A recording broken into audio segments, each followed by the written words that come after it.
Nah guys, inilah cara pembuatan kue khas Bugis, kue nenu-nenu. Ini adonannya guys.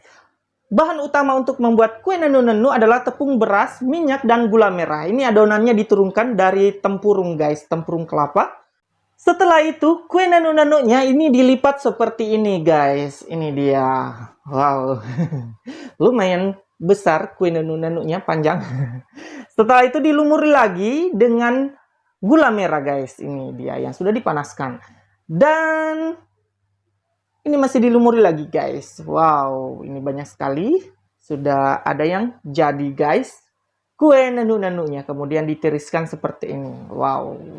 Kalau mau makan kue nenu-nenu silahkan datang saja ke sini di Welonge. Harganya cuma 3.500 per biji guys. Kue nenu-nenunya. Wow, ini melumer sekali di mulut guys dan kriuk-kriuk manis guys.